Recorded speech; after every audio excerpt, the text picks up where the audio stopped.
नमस्कार दोस्तों, स्वागत है आपका एक बार फिर से आपके अपने YouTube चैनल कंपटीशन प्रिपरेशन पे। आई होप आप सारे बहुत अच्छे होंगे और अच्छे से पढ़ाई भी कर रहे होंगे। जैसा कि एसएससी ने अभी रिसेंटली एक एग्जाम कंडक्ट करवाया था, सिलेक्शन पोस्ट फेज 9 का 3 लेवल का पेपर था, एक ग्रेजुएट लेवल का। टोटल 5 सेट थे जिनका सोल्यूशन मैंने चैनल पर प्रोवाइड कर दिया। हायर सेकेंडरी लेवल जिनके 7 सेट थे, सातों सेट का सोल्यूशन आपको चैनल पर मिल जाएगा। प्लेलिस्ट मैंने अलग से बना दी है दोनों, ग्रेजुएट लेवल की और हायर सेकेंडरी लेवल की। मैट्रिक लेवल के बहुत ज़्यादा शिफ्ट थी, तो सारे शिफ्ट का सलूशन करवाना भी मतलब आपका टाइम किल करना होता और ना ही करवाया जा सकता था, क्योंकि मेरे पास भी टाइम का अभाव है। तो मैंने आज उसके जितने भी अच्छे प्रश्न थे, कुछ 40 के अराउंड क्वेश्चंस हैं जो ना आपके ग्रेजुएट लेवल में पूछे गए हैं और ना ही आपके हायर सेकेंडरी लेवल में पूछे गए हैं, बल्कि वो आपके CGL exam, CHSL exam, CGL mains exam, CPO exam, MTS exam, इनके लिए बहुत ज़्यादा फायदेमंद हो गया। और कुछ नए कॉन्सेप्ट्स हैं, कुछ नए टाइप के क्वेश्चंस पूछे गए अलग अलग टॉपिक से। जैसे आपको पता है यूनिट डिजिट वाले क्वेश्चंस ना ग्रेजुएशन लेवल पे पूछे गए और ना ही हायर सेकेंडरी लेवल में इसमें पूछे गए। डिविजिबिलिटी वाले कुछ एक यूनिक कॉन्सेप्ट पूछे गए, अलजेब्रा के कुछ अच्छे प्रश्न पूछे गए, सीआईएसआई के कुछ अच्छे प्रश्न पूछे गए। तो वो सारे क्वेश्चन मिला के कुछ 40 के अराउंड क्वेश्चन हैं जो इस वीडियो में हम करने वाले हैं। आई होप आपको 40 के 40 प्रश्न समझ में आए, ऐसा मैं कोशिश करूंगा बताने की। और हर क्वेश्चन को बेसिक कॉन्सेप्ट से लेके जो एग्जाम मेथड होती है, एग्जाम में कैसे अप्लाई करना है, वो सारी चीज़ें बताते हुए करवाने वाला हूँ। वीडियो पसंद आएगी तो वीडियो को लाइक कर लेना। पीडीएफ टेलीग्राम चैनल पे मैंने ऑलरेडी अपलोड कर दिया है, तो जाके डाउनलोड कर लेना और खुद से भी प्रैक्टिस कर लेना। और डिट्टो क्वेश्चन आपको सीजीएल और सीएचएसएल एग्जाम में देखने को मिलेंगे। सिलेक्शन पोस्ट का एग्जाम चूंकि रिसेंट एग्जाम है, तो एसएससी का रिसेंट मूड क्या चल रहा है वो भी उससे समझ आएगा। तो इसी वजह से ग्रेजुएट लेवल का भी पेपर करके जाना, हायर सेकेंडरी का करके जाना। और टोटल 2000 क्वेश्चन जो मैंने सीजीएल मेंस के लिए, सीजीएल प्री के लिए, मतलब सबके लिए वो बहुत ज़्यादा उपयोगी है, उसको मैंने टेलीग्राम पे पिन कर रखा है कि कौन कौन सी प्लेलिस्ट आपको चेक करनी है। 2000 क्वेश्चन हुए हैं, तो अगर आप आने वाले एग्जाम्स की तैयारी कर रहे हैं तो भी बहुत ज़्यादा इंपॉर्टेंट है, और अगर मेंस एग्जाम की तैयारी कर रहे हैं तो भी बहुत ज़्यादा इंपॉर्टेंट है। हालांकि अभी आपको सिलेक्शन पोस्ट पे फोकस करना है, क्योंकि रिसेंटली कंडक्ट करवाया गया एग्जाम है। रिसेंटली जो क्वेश्चंस उन्होंने पूछे एसएससी ने, वो आपके लिए कितने उपयोगी होंगे ये आपको एग्जाम देके ही पता चलेगा। तो चलो शुरू करते हैं, पहले प्रश्न पे आते हैं। पीडीएफ आप फिर से मैं कह रहा हूँ, टेलीग्राम चैनल की लिंक डिस्क्रिप्शन में भी डाल दे रहा हूँ, कमेंट सेक्शन में भी, आप जरूर ज्वाइन करें और पीडीएफ जरूर डाउनलोड करें। ठीक है, तो चलो स्टार्ट करें। आपको जो पीडीएफ मिलने वाला है वो कुछ इस प्रकार से आपको ये कवर पेज मिल जाएगा और उसके बाद फिर क्वेश्चन शुरू हो जाएंगे। इसमें मैंने लिख भी दिया है कि एग्जाम मेथड से धुआं धुआं करना है। ठीक है, पहला प्रश्न, ये क्वेश्चन नंबर 4 है किसी शिफ्ट का। मैंने स्क्रीनशॉट लिया है और पीडीएफ में सीधे डाल दिया। अब ये प्रश्न दिखा, ये सीजीएल मेंस में पूछा भी गया था कभी, मुझे जहाँ तक याद है सीजीएल प्री में भी पूछा गया, और इस बार उठा के इन्होंने पूछा अलजेब्रा का बहुत ही सुंदर सा प्रश्न। आपसे कहा गया x power 1/3 minus Y power 1/3 is equal to Z power 1/3। तो आपको x minus Y minus Z का होल क्यूब माइनस 27 XYZ की वैल्यू पूछेगी। वैसे करना मुश्किल होता। अब यहाँ पे इस क्वेश्चन के लिए सबसे बेस्ट मेथड है वैल्यू पुटिंग मेथड। कौन सी मेथड? वैल्यू पुटिंग मेथड, यानी वैल्यू पुट करना है। कौन कौन सी? देखो, आप XYZ की ऐसी वैल्यूज मानो जिसका क्यूब रूट 1/3, जैसे a के पावर 1/n होता है, मतलब nth रूट ऑफ a, तो ऐसे x पावर 1/3 यानी कि x का थर्ड रूट यानी क्यूब रूट।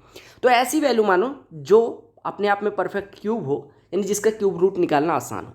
अब आपको पता है, अगर मैं कहूँ 3 - 1 बराबर 2 होता है, कह सकता हूँ, मैं कह सकता हूँ 3 - 1 बराबर 2 होता है। या फिर मैं ऐसा कह सकता हूँ कि देखो 3 - 1 बराबर 2। अब 3 को हम क्या लिख सकते हैं? 27 के पावर 1/3, क्योंकि 27 हो जाएगा 3 के पावर 1/3। माइनस 1 को क्या लिख सकते हैं?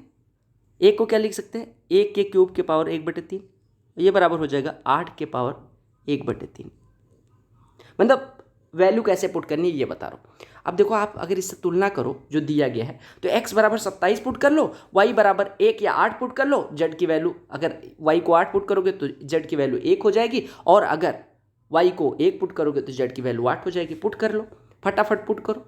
अच्छा, एक चीज़ और बताऊँ मैं कि 1 - 1 0 भी, 1 1 0 भी पुट कर सकते हो, यानी 1 इसको मान लो, 1 इसको मान लो, 0 इसको मान लो, ऐसा भी कर सकते हैं। लेकिन मैं कोशिश कर रहा हूँ कि आपको नाटक न करना पड़े। 1 1 0 पुट करोगे तो आप सीधे कहोगे 1 - 1 बराबर 0, यानी XYZ तीनों की वैल्यू 1, मतलब 1 1 0। तो ये 1 - 1 0 का क्यूब 0, और यहाँ पे चूंकि Z 0 है तो ये 0 0 - 0 0 आंसर आ जाएगा। लेकिन मैं समझा रहा हूँ कि कई बार 0 नहीं पुट होगा, इस वजह से x बराबर क्या लेना है? 27, y बराबर 1 ले लो, z बराबर 8। तो आपको क्या पुट करना है? x बराबर 27, ठीक है, y बराबर 1 और z बराबर 8। पुट करो तो ये 27, ये देखो 27 का क्यूब रूट कितना 3 माइनस 1 बराबर 2 हो जाएगा, ये सेटिस्फाई हो गया। अब इसमें वैल्यू पुट कर दो तो 27 माइनस 9 यानी कि कितना बचेगा, 27 माइनस 9 18 का क्यूब माइनस 27 गुणे कितना हो जाएगा, 27 गुणे 1 गुणे 8, यही तो हो जाएगा। बस आपका काम खत्म हो गया। अगर आप देखें तो यहाँ से 18 के क्यूब से 9 का क्यूब कॉमन ले लो, तो यहाँ पे बचेगा 2 का क्यूब यानी 8 और माइनस 27 गुणे 27 729 होता है जो कि 9 का क्यूब यानी ये 8 बच जाएगा। 8 माइनस 8 जीरो, किसी संख्या में जीरो से गुणा करोगे जीरो। तो आपको समझ में आ गया वैल्यू पुटिंग मेथड से कैसे करना है। एक प्रश्न ये पूछा गया, कहा गया इसकी वैल्यू आपको निकालनी है, दिया गया है a plus B plus C बराबर 6x। आपको इसको अगर कैपिटल ए जूम करें, इसको कैपिटल बी, इसको कैपिटल सी, तो आपको A cube plus B cube plus C cube minus 3ab की वैल्यू बतानी। देखो अगर मैं तीनों को जोड़ूं यानी a minus 2x plus b minus 2x और प्लस c माइनस 2x, यानी capital A capital B capital C को मैं जोड़ रहा हूँ। हमने कहा जोड़ने पे हमें मिल रहा है a प्लस बी प्लस सी, जिसकी वैल्यू 6x और minus 2x minus 2x minus 2x यानी माइनस 6x यानी कि जीरो मिल गया। यानी आप कह रहे हैं कैपिटल ए जिसको माना था, कैपिटल बी जिसको माना था, कैपिटल सी जिसको माना था, यानी a plus B plus C बराबर जीरो हो गया। तो आपको पता है a cube plus B cube plus C cube minus 3ab बराबर कितना हो जाता है। देखो आप एक बात बताओ, अगर मैं कह दूं कि a plus B plus C बराबर zero, a plus B plus C बराबर जीरो, तो a cube plus B cube plus C cube की वैल्यू कितनी होती है 3abc। ये मैंने अलजेब्रा में आपको पढ़ाया है। यानी इसकी वैल्यू हो जाएगी 3 times of a minus 2x B minus 2x C minus, और अगर इसकी वैल्यू इसके बराबर है तो ये दोनों कट के आंसर जीरो हो जाएगा। समझ में आया। हमने क्या काम किया, हमने बस इसको a एज्यूम करा, इसको b एज्यूम करा, इसको c एज्यूम किया। आपको पता चल गया कि हमने क्या निकालना है, a cube plus B cube plus C cube minus 3abc। आपको पता है कि a cube plus B cube plus C cube बराबर 3abc होता है अगर a plus B plus C बराबर जीरो। हमने अभी फाइंड किया कि a plus B plus C अगर इन तीनों को जोड़ते हैं तो हमें जीरो मिल जाता है। तो अगर a plus B plus C बराबर जीरो तो a cube minus B cube, a cube plus B cube plus C cube बराबर 3abc, यानी 3abc ये कट जाएगा, आपका आंसर जीरो हो जाएगा।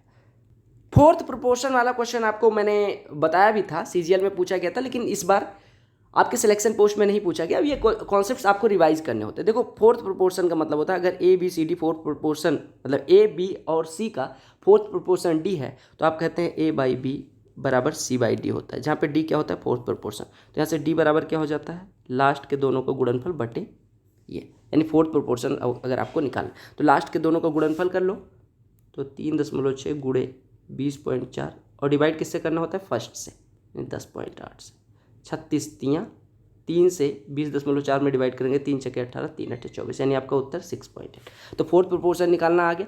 यानी कि अगर ए बी सी का फोर्थ प्रोपोर्शन डी है तो ए बाई बी, ए और बी का जो रेशियो होता है वही सी और डी का। ये किसके लिए होता है, फोर्थ प्रोपोर्शन वाला कॉन्सेप्ट। ठीक है, क्लियर। एक इस तरह से प्रश्न पूछा जाता है, ये सब नंबर सिस्टम के प्रश्न है। कहा गया ग्रेटेस्ट 4 डिजिट नंबर जो 6 से डिविजिबल हो, स्मॉलेस्ट 4 डिजिट नंबर जो 3 से डिविजिबल। देखो ये कैसे निकाला जाता है। अगर आपसे कहा जाए ग्रेटेस्ट 4 डिजिट नंबर जो 6 से डिविजिबल है तो आप सबसे पहले ग्रेटेस्ट 4 डिजिट नंबर पे जाते हो। किसी संख्या से अगर पूछा जाए ग्रेटेस्ट नंबर जो उस संख्या से डिविजिबल होगी तो आप उस डिजिट की सबसे बड़ी संख्या पे जाते हो। आपने कहा 4 डिजिट की लार्जेस्ट नंबर 9 हो गई, उसको डिवाइड कर लो 6 से, डिवाइड करोगे 6 एकम 6, 3 39 बचेगा, 6 छक्के 36, 3 39 फिर बच गया, 6 छक्के 36 और 3 39 फिर बच जाएगा, 6 छक्के 36, फिर 3 शेष फल आ जाएगा। अब एक बात बताओ कि अगर हम 9 लार्जेस्ट नंबर लेते हैं उसको 6 से डिवाइड करते हैं तो 3 शेष फल आ जाता है। यानी अगर 3 इसमें ना होता तो ये संख्या 4 अंकों की सबसे बड़ी संख्या हो जाती जो 6 से डिविजिबल होती। यानी 4 अंकों की सबसे बड़ी संख्या जो 6 से डिविजिबल हो जाएगी, कितना हो जाएगा 9 में से ये जो 3 अतिरिक्त आ रहा है इसको, यानी एक्स्ट्रा आ रहा है उसको घटा देंगे, यानी 9996 हो गया। और 4 डिजिट की सबसे छोटी संख्या जो 3 से डिविजिबल है तो आप क्या करोगे, 4 अंकों की सबसे छोटी संख्या ले लोगे और उसमें 3 से डिवाइड करोगे तो 3 तिया 9, 1 10, 3 तिया 9, 1 10, 3 तिया 9, 1 10। अब आपसे पूछा गया जब स्मॉलेस्ट की बात की जाएगी तो आप कहेंगे 1000 में एक जो है वो एक्स्ट्रा है। अगर एक ना होता तो हमारी संख्या ये कट जाती, लेकिन क्या एक अगर ना होता 1000 में से एक घटा देंगे तो क्या 4 अंकों की संख्या बचेगी, नहीं। तो आप जब स्मॉलेस्ट पूछा जाएगा तो जो शेषफल आ रहा है उसमें कितना जोड़ें कि 3 बन जाए, तो आप कहेंगे 1 है शेषफल, उसको 3 बनाना यानी 2 जोड़ देंगे, यानी आप सीधे इस संख्या में 2 जोड़ देंगे तो जो संख्या आएगी वो 4 अंकों की सबसे छोटी संख्या हो जाएगी जो 3 से कटेगी। यानी 4 अंकों की सबसे छोटी संख्या जो 3 से कट रही है कितनी हो जाएगी 1002। और इन्हीं दोनों का योगफल बताना था, तो 6 2 8 9 9 9 1 10 आपका उत्तर हो गया। क्लियर।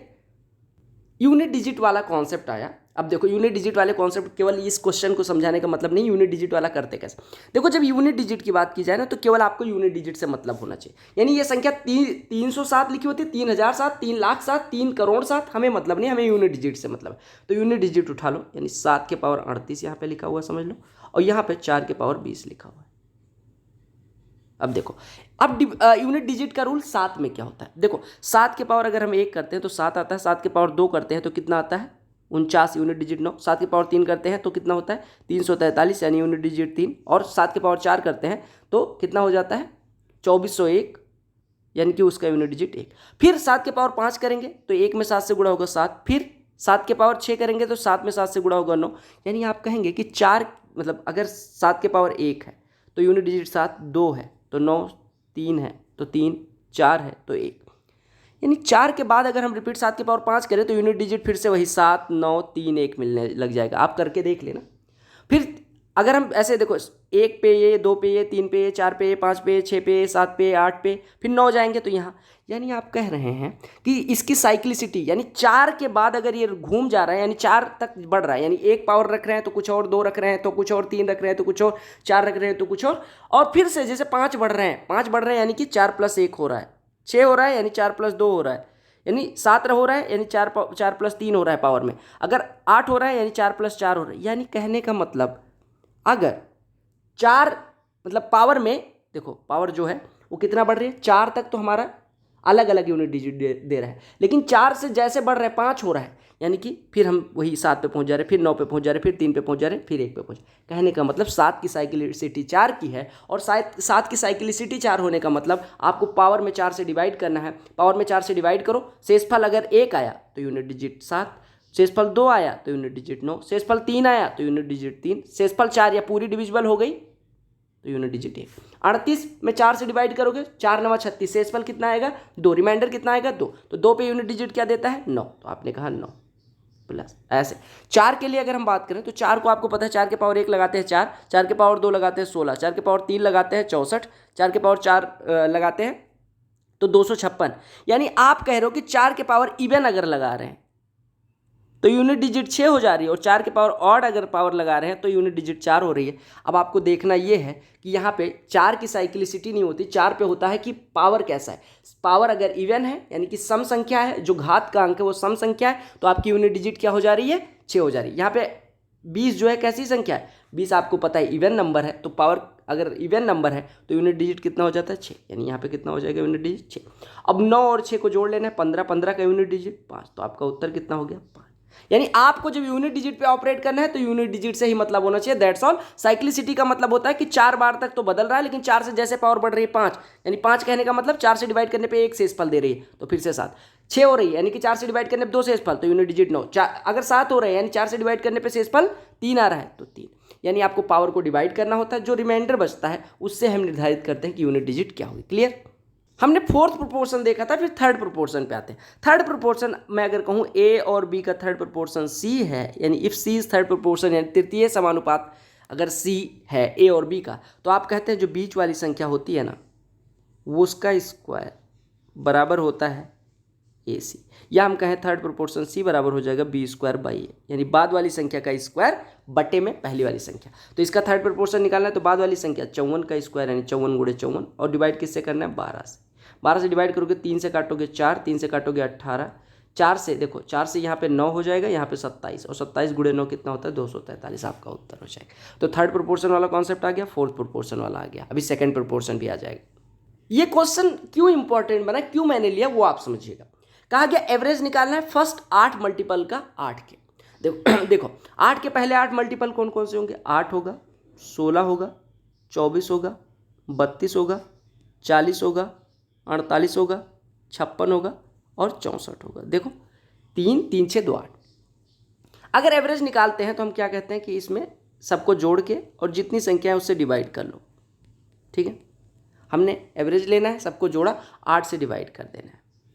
लेकिन आपको दिमाग यहाँ लगाना है, अगर ऊपर वाली सारी संख्या देखो तो 8 की मल्टीपल है, 8 की मल्टीपल है तो 8 कॉमन ले लो, तो ये आ जाएगा 1 + 2 + 3 + 4 + 5 + 6 + 7 + 8 और डिवाइडेड बाई 8, तो 8 8 कट जाएगा। यानी आपका जो एवरेज आएगा वो क्या आ जाएगा, सम ऑफ फर्स्ट 8 डिजिट्स। यानी आपको समझना है कि अगर किसी संख्या के, ठीक है, किसी संख्या के उतने ही मल्टीपल्स का एवरेज निकालना है तो क्या होता है, अगर n के प्रथम n मल्टीपल्स का एवरेज निकालना है तो हो जाता है मल्टीपल बराबर सम ऑफ फर्स्ट n डिजिट। यानी n के प्रथम n पहाड़े में टेबल में जो संख्याएं आएंगी गुणकों का, अगर आपको एवरेज यानी औसत निकालना है तो वो क्या होता है, एवरेज बराबर होता है सम ऑफ फर्स्ट n नंबर्स। तो 8 संख्या, प्रथम 8 संख्याओं का योग कितना होता है, आप कहते हैं प्रथम 8 संख्याओं का योग कितना हो जाएगा, प्रथम n संख्याओं का योग होता है n × n + 1/2। ये आप ध्यान रख सकते हैं, ठीक है। प्रथम n संख्याओं का योग यानी प्रथम n नेचुरल नंबर्स का योग या sum of first n natural numbers होता है n × n + 1/2। तो यहाँ पे n बराबर 8 है तो 8 × 9/2 यानी 72/2 यानी कि 36 हो जाए। या आप वैसे भी जोड़ सकते थे 8 7 15 6 21 5 26 4 30 2 33 2 35 1 36। अब संख्या कोई भी हो आपको बस समझ जाना है, ठीक है। संख्या कोई भी हो आपको क्या काम करना है, संख्या कोई भी हो आपको क्या काम करना है भैया, आपको बस मल्टीपल देखना है कि कैसे मल्टीपल निकलेगा और फिर उससे डिवाइड करना है। अब n संख्याओं का पूछा गया तो आप कहेंगे n × n + 1/2। जितनी संख्याओं का मतलब मान लो n संख्याओं के n किसका, गुणकों का, ठीक है, मल्टीपल्स का अगर एवरेज पूछा जाए तो कितना हो जाएगा n × n + 1/2। ये प्रश्न देखो मैं हमेशा बताता हूँ इसको सॉर्ट करने का तरीका कि 231 से डिवाइड कर लिया करो, 231 से डिवाइड करो, जो शेषफल है उसको घटा दो, वही संख्या हो जाएगी। अब देखो 231 से अगर डिवाइड करने जाओगे तो क्या होगा, ठीक है। 231 मतलब होता है, हमेशा याद रखना 7 11 3 7 11 होता है, ठीक है। अगर 231 के फैक्टर पूछे जाए तो 3 7 11, ठीक है। अब देखो 231 से डिवाइड करने जाओगे तो 231 दूना कितना हो जाएगा, देखो 570 XY को अगर मैं कहूँ तो XY की सबसे बड़ी वैल्यू ले लो 570 99। सबसे आसान तरीका मैं बता रहा हूँ, 231 से डिवाइड कर दो, 231 दूना 462, ये 108 बचेगा, 1089 हो जाएगा, 23 चौको 92, 4 बार जाएगा, 4 एकम 4, 23 चौको 92, ये आपका आ जाएगा 5, यहाँ पे आ जाएगा 6, ये 165, फिर एक बार 9 आ जाएगा और फिर 7 बार जाएगा। तो 7 से करोगे तो कितना हो जाएगा, 7 एकम 7, 7 या 21 और 7 दूनी 14 2 16, यानी आपका शेषफल कितना बचेगा 2 और ये 5 में से 1 जाएगा 4। यानी कि जो 42 शेषफल है इसको इसमें से घटा दे तो ये संख्या पूरी पूरी डिविजिबल होगी। 42 घटाओगे तो 5 7 0 और 5 7, यही हमारी संख्या मिल जाएगी। यानी 5 7 0 5 7 हमारी संख्या हो जाएगी। तो हमारे x की वैल्यू 5 हो गई, y की वैल्यू 7 हो गई, तो आपसे 2x यानी 10 - 7 यानी कि 3 उत्तर हो जाएगा। तो आपको ज़्यादा दिमाग ही नहीं लगाना, आपको बस 231 से डिवाइड कर देना है, फिर जो शेषफल आएगा उसको इस संख्या में से घटा लेना है, हमारी संख्या मिल जाएगी और संख्या मिल गई तो हमारे x और y तुलना कर लेना, x y की वैल्यू आ जाएगी। कुछ लोग और भी तरीके बताते हैं और भी तरीके हैं एग्जाम में करने के, लेकिन सबसे आसान सबसे जिसमें देखो 2 चीज़ें होती है, 10 सेकंड में करके आप गलत कर दो, 12 सेकंड में करके आप सही करो, तो कौन सा तरीका आप फॉलो करोगे जिसमें रिस्क के चांसेस ना हो। 12 सेकंड आप 2 सेकंड ज़्यादा दे लो यहाँ पे, क्योंकि और कई सारे कॉन्सेप्ट हैं जिसमें आप टाइम बचा लोगे, जिसमें मतलब रिस्क फ्री मेथड होनी चाहिए, सबसे इंपॉर्टेंट ये होता है। ये प्रश्न मैंने क्यों उठाया, या ऐसा जरूरी नहीं कि यही प्रश्न आ जाए, लेकिन इसमें कुछ कॉन्सेप्ट समझाना था। क्योंकि अगर कोई संख्या n 3 से डिविजिबल है तो कौन सा सही है। देखो अगर कोई संख्या दे दी जाए और वो किसी संख्या से डिविजिबल है तो आपको पता है कि n बराबर 3 के साथ x, यहाँ पे x कोई नेचुरल नंबर होगी। अगर कोई संख्या n है वो 3 से डिविजिबल है यानी कि 3 के मल्टीपल की होगी, इन 3 के पहाड़े की होगी, तो n बराबर 3x हम मान लेते हैं। अब कहा गया पहला ऑप्शन देखो कि n + 6 is divisible by 6, n + 6 करो तो 3x + 6, क्या ये 6 से डिविजिबल है।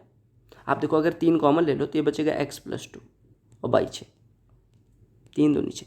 अब x + 2 क्या हमेशा 2 से डिविजिबल होगा, नहीं, क्योंकि x बराबर जैसे हम ऑड संख्या रखेंगे तो ये x + 2 भी ऑड हो जाएगा, क्योंकि ऑड प्लस इवन बराबर ऑड होता है। यानी ऑड अगर x की वैल्यू हुई तो ये 2 से डिविजिबल नहीं होगा। अगर ये 2 से डिविजिबल नहीं होगा तो 3 से तो डिविजिबल है लेकिन 2 से डिविजिबल नहीं है, यानी ये 6 से डिविजिबल नहीं होगा। कोई संख्या अगर 3 से डिविजिबल है 2 से नहीं है तो फिर 6 से डिविजिबल कैसे होगा। और हम एक चीज़ ध्यान रखना, ये नहीं कई बार हम क्या करते हैं x बराबर 2 रख लेते हैं, x बराबर 2 रखा, 3 दूनी 6 6 12 बिल्कुल कट रहे। आपको हर केस के लिए इवन ऑड दोनों पे चेक कर लेना जब आप आंसर मार्क करने जाना। तो क्या n + 6 डिविजिबल है 6 से, नहीं। दूसरे पे आते हैं n + 2 3x + 2 क्या 6 से डिविजिबल होगी, 3 से डिविजिबल होगी, नहीं, क्योंकि 3x तो 3 से डिविजिबल है, 2 जो से 2 है क्या 2 3 से डिविजिबल है, देखो 3x तो हमारी डिविजिबल है, 3x तो डिविजिबल हो गई, यानी n की जो वैल्यू थी वो तो डिविजिबल है, लेकिन 2 जोड़ने पे आपको पता है अगर 3 जोड़ते, यानी अगर पहला पार्ट डिविजिबल हो गया, दूसरा पार्ट डिविजिबल होता तो पूरी संख्या डिविजिबल होती, पूरी दूसरा पार्ट डिविजिबल ही नहीं, यानी ये भी खत्म। एन स्क्वायर करेंगे तो 9x² आ जाएगा। क्या ये 6 से डिविजिबल है? आप कहेंगे देखो जरूरी नहीं, अगर हम x बराबर 1 रख देते हैं तो 9 क्या 6 से डिविजिबल है? नहीं, बात खत्म होगी। n+12 कर लो, देखो 3x+12 कर लो, क्या ये 3 से डिविजिबल है? आप कह रहे पहला पार्ट 3x भी 3 से डिविजिबल है, 12 भी 3 से डिविजिबल है, तो ये पूरी संख्या 3 से डिविजिबल हो जाएगी। समझिएगा कॉन्सेप्ट कि दोनों पार्ट को, अगर मैं कहूं कि a+b किसी संख्या 7 से डिविजिबल है तो आप कहेंगे बिल्कुल। अगर हम a+b कहें कि a और b, मतलब देखो अगर मैं कहूँ a डिविजिबल है 7 से, क्या a+b 7 से डिविजिबल होगा? आप कहेंगे a तो डिविजिबल है, यानी a की तो बात ही खत्म। अगर b डिविजिबल हो गया 7 से, देखो ए तो डिविजिबल है नो डाउट, ए डिविजिबल तो उसकी बात करते, जो बी बचा है अगर बी पूरा कट गया 7 से तो a+b कटेगा, अदरवाइज नहीं कटेगा, यानी दोनों पार्ट पे डिपेंड करेगा। ठीक है, ये प्रश्न थोड़ा यूनिक सा है, कहा गया a+b दिया गया, ए बी दिया गया, वैल्यू पुटिंग से भी कर सकते हो। जैसे मैं कहूं कि a+b दिया गया, आप a को मान लो 2/4 यानी 1/2 और b को मान लो 1/4, तो ये a+b कितना हो जाएगा? 3/4, ab बराबर 1/8, वैल्यू पुट कर सकते हो। लेकिन ये दिमाग, ये अब देखो कुछ लोग टीचर बताएंगे ये इस मेथड से कर लो बहुत आसान, बहुत, लेकिन दिमाग क्लिक करना तो बहुत जरूरी होता है, ऑपरेशन में कई बार क्लिक नहीं करता, तो उसके लिए क्या करेंगे, आप कुछ भी नहीं करना, आप a⁴ और ab³ को एक साथ ले लो, a³ कॉमन ले लो तो ये बचेगा a³ × a+b, और प्लस इसको कॉमन ले लो तो b³ × a+b, यानी अगर आप a+b को कॉमन ले लोगे तो बचेगा a+b × a³ + b³, बस काम खत्म हो गया। अब a³ + b³ भी आप निकाल सकते हो और a+b भी निकाल सकते हो, तो a+b तो 3/4 है और a+b दिया गया हो तो a³ + b³ क्या होता है? a+b × a+b का होल स्क्वायर -3ab। ये मैं कब बता रहा हूँ, कब ये फॉर्मूला यूज करना है? जब a+b की वैल्यू पता हो और ab की। अब आप कहेंगे ये लॉन्ग मेथड है, बिल्कुल लॉन्ग मेथड है, लेकिन मैं ये बता रहा हूँ कि हर जगह वैल्यू नहीं पुट होती, तो यहाँ पे 3/4 आ जाएगा, 3/4 का स्क्वायर 9/16 और -3 × 1/8 यानी 3/8, 3/8 को सीधे लिख लो 6/16, बस आपका हो गया। तो 9/16 माइनस 6/16 यानी 3/16, ये हो गया 3/16 हो गया, ये खत्म हो गया। अब बस गुणा कर लो खटाखट, ऊपर वाले पार्ट का गुणा करो तो कितना हो जाएगा? 3 × 9 = 27 बटे 4 × 16, 16 × 16 256, आपका उत्तर आ जाएगा। समझ आ गया? यहाँ से एक चीज़ और सीखनी थी कि ये जो है वो किसका फैक्टर, मतलब इसके फैक्टर कौन कौन से होंगे? a³ + b³ × a+b, इसको इस फॉर्म में लिखा जा सकता है, ये आपको याद रखना है। ठीक है, क्योंकि एग्जाम में कई बार इसके फैक्टर ही पूछ लेंगे, तो आपको फैक्टराइज करना भी आ गया। तो इस क्वेश्चन से केवल इसी क्वेश्चन को नहीं सॉल्व करना था, आपको ये भी समझाना था कि इसका ये फॉर्मूला भी होता है, ये थोड़ा यूनिक सा इस बार पहली बार पूछा गया। देखो ये प्रश्न पूछा गया, मैंने आपको बताया था कि कोई संख्या 1001 से डिविजिबल होती है जब किसी संख्या ABC को फिर से ABC लिख दिया जाए, मतलब 3 संख्याओं का रिपीटिशन अगर 2 बार हो गया, 2 या 2 से अधिक बार, तो वो संख्या हमारी 1001 से डिविजिबल होती है। ये रूल आपको पता होगा।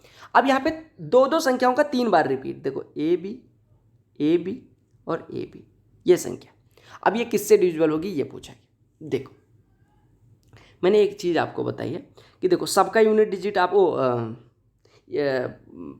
क्या बोलते हैं, प्लेस वैल्यू पता होता है, यानी इकाई के अंक की प्लेस वैल्यू 1, दहाई के अंक की प्लेस वैल्यू 10, सैकड़े की 100, हज़ार की 1000, 10,000 की 10,000 और लाख की 10 लाख। ठीक है, हाँ लाख की 1 लाख। ठीक है, यानी आप कहते हैं 10 की पावर 1 इसकी प्लेस वैल्यू हो गई, 10 की पावर 2 इसकी, 10 की पावर 3 इसकी, 10 की पावर 4 इसकी, 10 की पावर, सॉरी 1 मिनट मैंने थोड़ा गलत कर दिया, 10 की पावर 0 से शुरू होगा, 10 की पावर 0 इसकी, 10 की पावर 1 इसकी, 10 की पावर 2 इसकी, 10 की पावर 3 इसकी, 10 की पावर 4 इसकी, 10 की पावर 5 इसकी। अब सब में गुणा कर लो तो आप कहेंगे 10 की पावर 5 × a, ये पहली संख्या बन जाएगी, मतलब पहला पार्ट हो गया।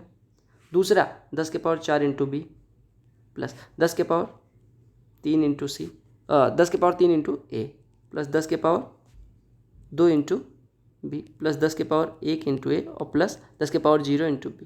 अब a वाले को एक साथ रख लो, b वाले को एक साथ, तो इसमें क्या कॉमन आ रहा है? 10 बचेगा कितना? 10 की पावर 4a प्लस 10 की पावर 2a प्लस 10 की पावर 1 था तो ये केवल ये बचेगा। ठीक है, और प्लस यहाँ पे क्या कॉमन आ रहा है? 10 की पावर 4b प्लस 10 की पावर 2b प्लस a, यानी b कॉमन ले लो। ठीक है, तो ये बचेगा, b कॉमन लोगे तो 10 के पावर 4 प्लस 10 के पावर 2 और प्लस 1। यहाँ पे भी a कॉमन ले लो, 10a कॉमन ले लो, तो ये 1 मिनट 10a कॉमन ले लो। 10a समझाने के लिए इतना करना पड़ रहा है, अदरवाइज आगे मैं बता दूंगा अभी रूल। 10a कॉमन लोगे तो आपका क्या, ये a गायब हो जाएगा हर जगह, यहाँ पे क्या आ जाएगा, 1 आ जाएगा। अब ये देखो ब्रेकर दोनों में कॉमन आ रहा है, यानी आपका बचा 10a प्लस b इंटू 10 के पावर 4 यानी कि 1 के बाद 4 जीरो, प्लस 10 के पावर 2 1 के बाद 2 जीरो प्लस 1, यानी इसका फैक्टर क्या हो गया, जोड़ोगे तो इस संख्या के 2 फैक्टर आए, एक ये आया, यानी ये संख्या किससे डिविजिबल हो रही है, 10,101 से। यानी यहाँ से हमें कॉन्सेप्ट समझना है कि अगर दो संख्याएं यानी ए बी 3 बार लिख दी जाए, यानी इफ रूल नोट कर लेना, if 2 numbers A B are written 3 times, ठीक है, किस फॉर्म में, ए बी के, तो वो संख्या किससे डिविजिबल होगी, 1 0 1 0 1 से। ये रूल है, ठीक है, 1 0 1 0 1 से, ये रूल है, लिख लेना। ये इस वजह से मैंने कॉन्सेप्ट उठाया, क्यों होती है वो आपको समझा दिया। क्लियर है। ये भी नंबर सिस्टम का डिविजिबिलिटी का रिमाइंडर का क्वेश्चन है। कहा गया एक संख्या को जब 13 से डिवाइड किया जाता है तो ये 6 शेषफल छोड़ती है, ठीक है। अगर इसके स्क्वायर को 13 से डिवाइड किया जाए तो क्या शेषफल छोड़ेगी। अब देखो कहने को बहुत आसान है कि इसका अभी मैं ट्रिक बताऊंगा, एग्जाम मेथड यहाँ पे करेंगे, पहले आपको कॉन्सेप्ट समझा दे रहा हूँ, ठीक है। एग्जाम मेथड इधर करेंगे। देखो अगर कोई संख्या 13 से डिविजिबल है, जैसे मैंने बताया 3 से डिविजिबल थी तो 3x के फॉर्म में लिख लिया था, यहाँ पे 13x। कहा गया इसको डिवाइड करते हैं 6 शेषफल छोड़ती है, यानी ये संख्या 13x प्लस 6 के फॉर्म की होगी। अब कहा गया कि अगर इसका स्क्वायर करें, यानी इस संख्या का स्क्वायर करें, तो वो किससे डिविजिबल होगी। अब देखो इसको 13 से डिवाइड करने पे क्या शेषफल होगा, ये पूछा गया। तो 13 देखो ए स्क्वायर, देखो a प्लस बी का होल स्क्वायर, ए स्क्वायर यानी 13x का स्क्वायर यानी कि 169x square, plus B square यानी 6 का स्क्वायर 36, प्लस 2ab यानी कि 2ab यानी 2 इंटू 13x इंटू 6, और इसको 13 से डिवाइड करना। आपको मैंने बताया है कि 13 से डिवाइड करोगे तो 169x स्क्वायर कट जाएगा, ये भी कट जाएगा, और जो बचेगा जिस पे डिपेंड करेगा शेषफल क्या आएगा, क्योंकि दो पार्ट तो कट गए, तीसरे पार्ट को अगर आप देखो तो केवल हमारा वही बच रहा है जो शेषफल पहले बच रहा था, उसी का स्क्वायर बच रहा है, यानी 36 बच रहा है। 36 में 13 से डिवाइड करो तो 13 दूना 26, शेषफल कितना आएगा 10, और जो शेषफल यहाँ दे रहे हैं ये तो पूरा डिविजिबल है, इससे कोई मतलब नहीं, ये भी पूरा डिविजिबल है, इससे कोई मतलब नहीं। जो हमारा बचा 36 उसी से हमें मतलब है, उसमें 13 से डिवाइड कर रहे हैं, शेषफल 10 आ रहा है, तो आपका शेषफल 10 हो जाएगा। समझ आया। वही मैं टीचर आपको एग्जाम में सीधे बता दे, मतलब टीचर जब मेथड करवाते हैं वो कहते भैया 13 से डिवाइड किया था तो 6 शेषफल आ रहा था, 13 के इस संख्या के स्क्वायर को डिवाइड करेंगे तो आप सीधे क्या काम करो, शेषफल का स्क्वायर उठाओ, 6 का स्क्वायर 36, डिवाइड किससे कर देना 13 से, 36 में 13 से डिवाइड करोगे 13 दूना 26, शेषफल 10, आप मार्क कर देते हो रिमाइंडर। एग्जाम में तो ये करना आसान है, लेकिन ये क्यों होता है ये भी आपको, वाई अगर नहीं पता तो आप ये ना सोचना कि 200 आउट ऑफ 200 हर क्वेश्चन मतलब पेपर में आ जाएगा, कभी नहीं आएगा कोई। अब देखो मैंने ये प्रश्न क्यों उठाया, मैंने आपको 231 वाला जब करवा दिया था तो ये प्रश्न उठाने की क्या जरूरत थी, क्योंकि 231 के मैंने आपको बताया था कि 3 7 और सॉरी 7 कितना हो गया 7 या हाँ मैंने गलत तो नहीं बताया था, 3 7 11, ठीक है सही बताया था ठीक है। देखो आपको मैंने बताया 7 और 231 से डिविजिबिलिटी वाला बताया था, आप कह रहे हो ये संख्या 7 और 33 से डिविजिबल है, 7 और 33 का प्रोडक्ट से भी तो डिविजिबल होगी, अगर 7 से अलग और 33 से अलग डिविजिबल है तो आप कहें 7 या 21 7 या 21 दो थे। तो मैं ये बता रहा हूँ कि हर बार यही नहीं कहेगा 231 से डिविजिबल है, कई बार कह देगा 3 7 11 से डिविजिबल है, कई बार कह देगा 3 और 77 से डिविजिबल है, कई बार कह देगा 7 और 33 से डिविजिबल है, यानी इसके फैक्टर 231 के फैक्टर को मतलब तोड़ के ऐसे भी पूछ सकता है। तो यहाँ पे 7 और 33 पूछ लिया, तो वही काम करना है, 231 से डिवाइड करना, जो शेषफल आएगा यहाँ पे मैक्सिमम वैल्यू 9 9 मान के, और फिर जो शेषफल आएगा उसको इसमें से घटा देना, तुलना कर देना, एक्स वाई की वैल्यू आ जाएगी, यहाँ पे पुट कर देना, ये आपके लिए होमवर्क है। क्लियर। देखो CISI का प्रश्न इस बार नहीं पूछा गया था ग्रेजुएट लेवल में और ना ही हायर सेकेंडरी लेवल में।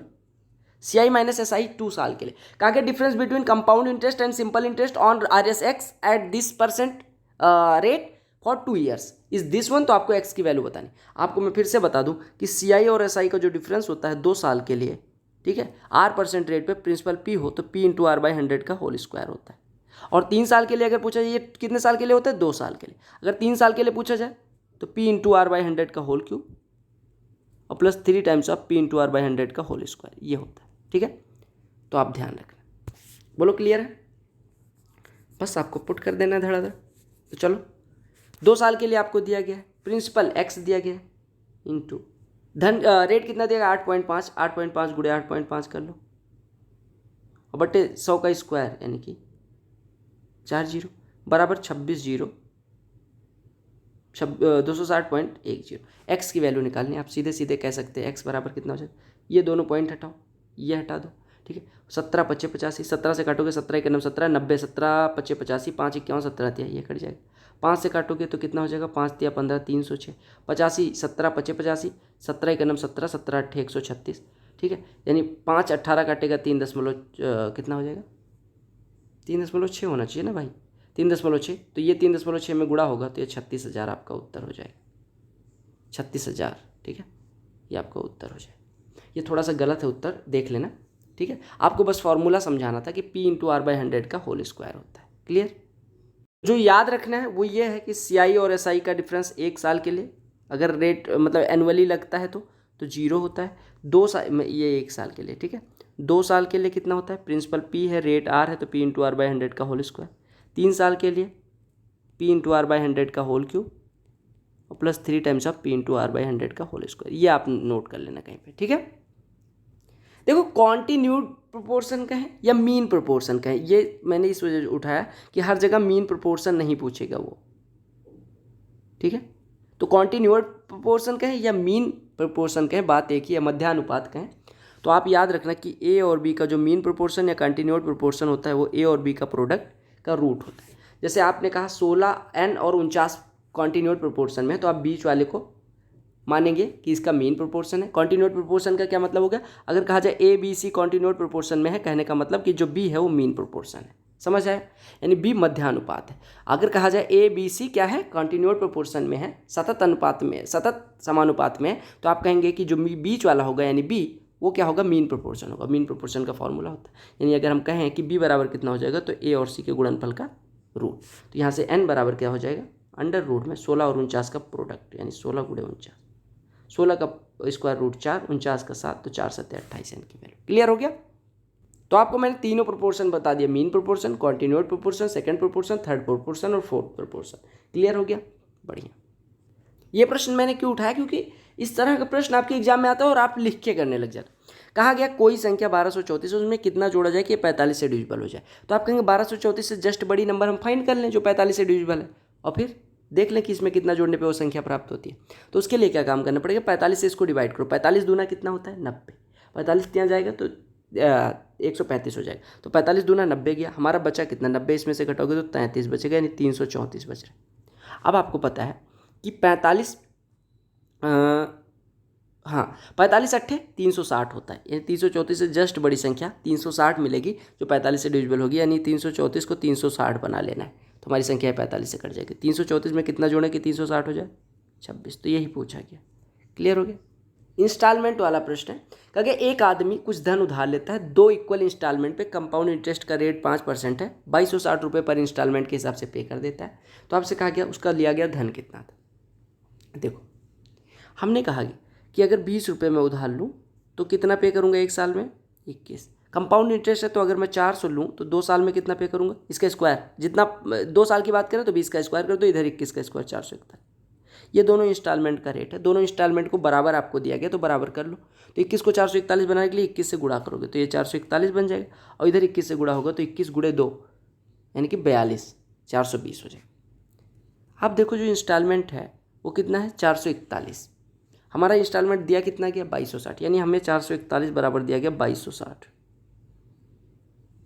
आपसे धन पूछा गया तो धन हो जाएगा 420 + 400, यानी आपसे 820 पूछा गया है, तो कितना हो जाएगा 441 बराबर 2260, यानी 1 बराबर 2260 बटे 441, तो 820 बराबर कितना हो जाएगा 820 से गुणा कर देंगे, बस आपका काम खत्म।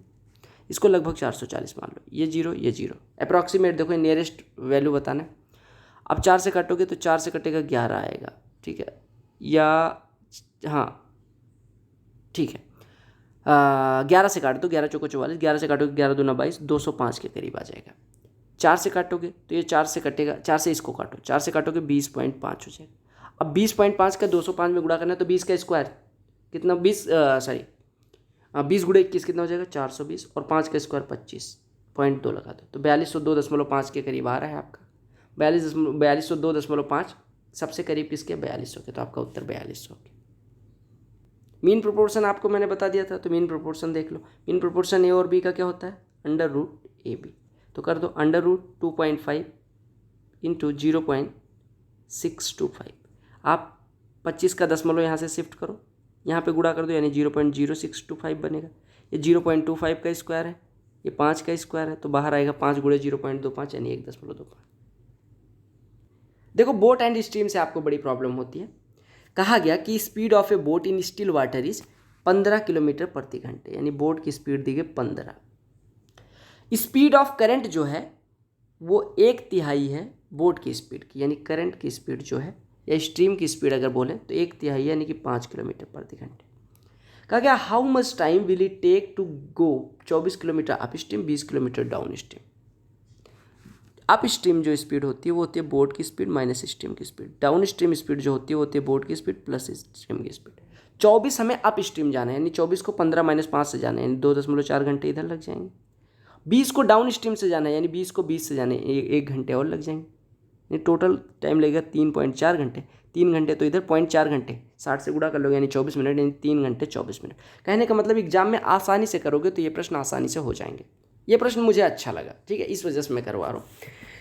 कहा गया कि आपको बताना है कि इसकी वैल्यू क्या होगी। अब देखो थोड़ा सा यहाँ पे लगाना है दिमाग। क्या दिमाग लगाओगे भैया, क्या दिमाग आपको लगाना है। देखो अगर मैं m का अंदर गुणा कर दूँ, वैसे तो ये कठिन बनेगा, अदरवाइज देखो m का गुणा कर दूँ तो ये बनेगा m³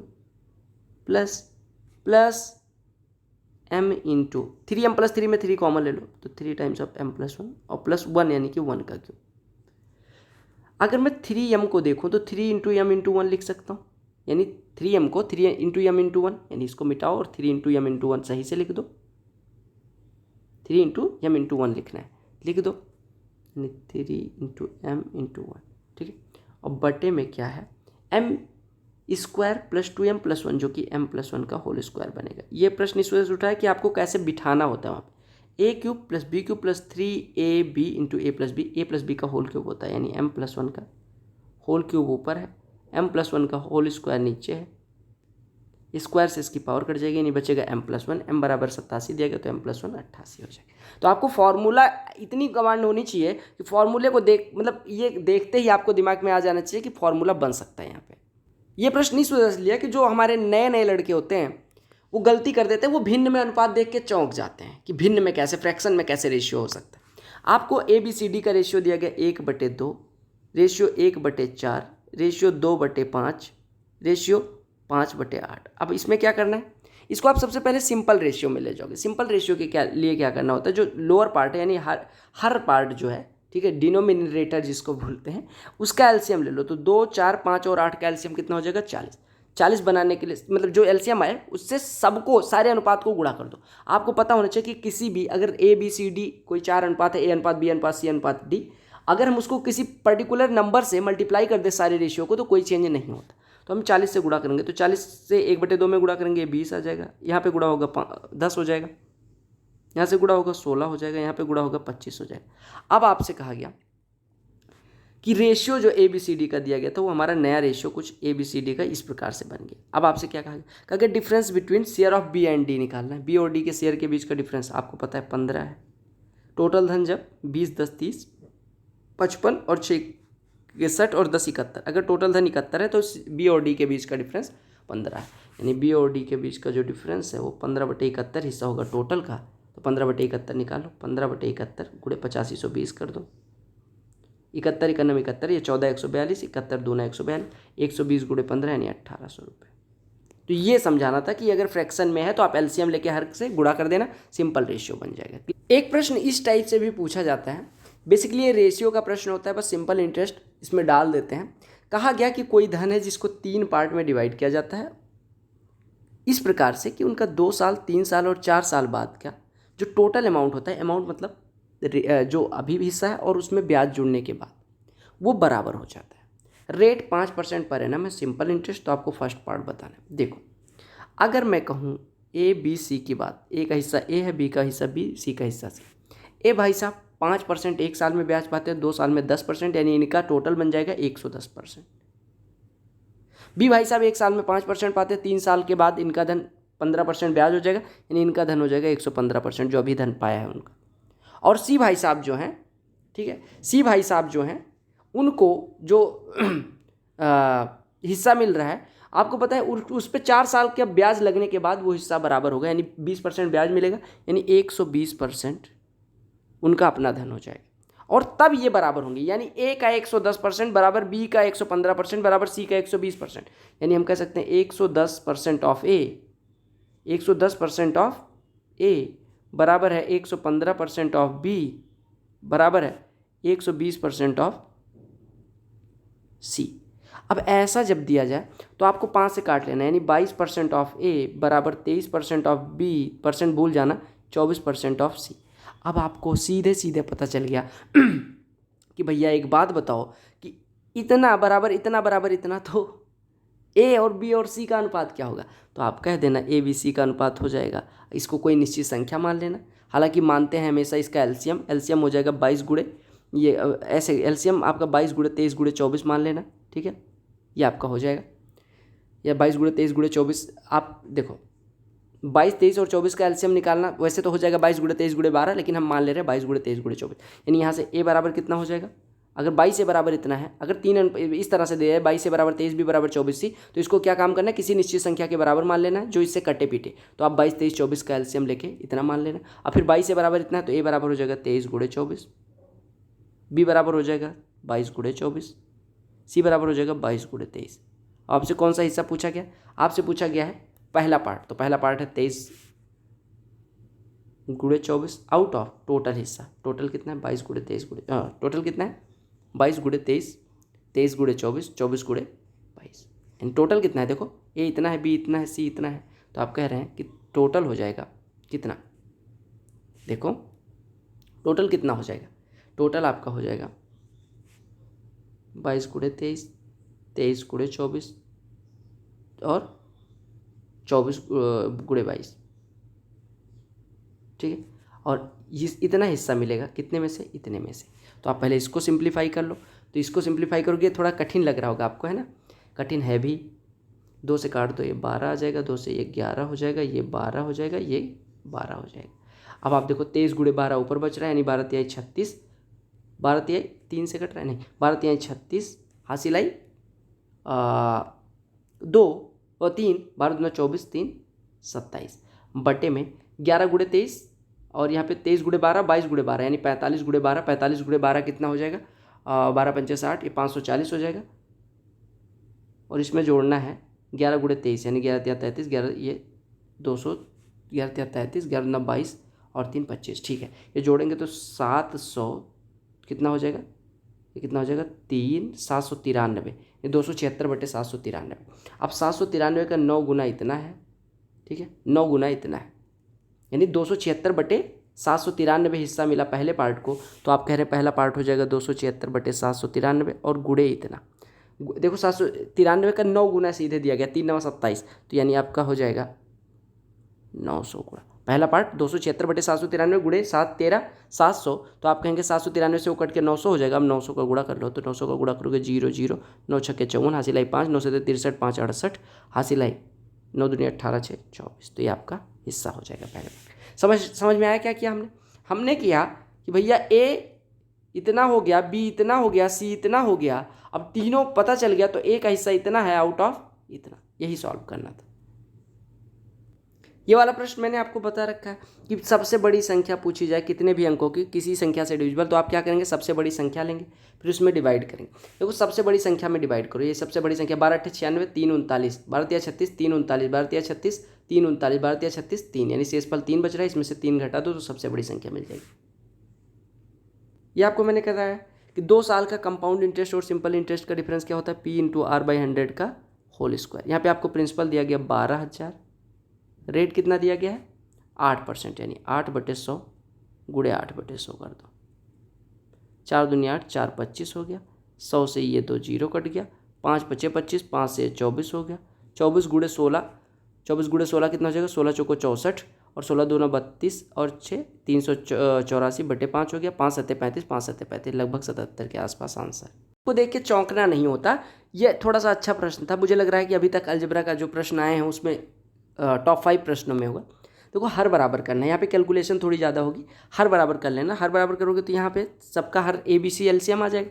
ABC सबको बनाने के लिए पहले में A से गुणा होगा, A² बन जाएगा, दूसरे में B से गुणा होगा, B² बन जाएगा, तीसरे में C से गुणा होगा, C² बन जाएगा। अब आपके पास A² + B² + C² की वैल्यू आ जाए, ABC की वैल्यू आ जाए, तो आप ये वैल्यू निकालें। A³ + B³ + C³ का फॉर्मूला होता है A³ + B³ + C³ बराबर कितना होता है, 3ABC + A + B + C into A + B + C का होल स्क्वायर और -3 times of AB + BC + C, और ये बराबर कितना दिया गया, -11। 3ABC, A + B + C 1 है तो कोई मतलब नहीं, यानी 3ABC प्लस, इसको पहले सॉल्व करो, ये 1 -3 इंटू -8 यानी कि 24 प्लस का 1 25, यानी 25 3ABC + 25 बराबर -11, यानी 3ABC बराबर कितना हो जाएगा, यहाँ -25 आ जाएगा, यानी -36, यानी ABC कितना हो जाएगा, -12।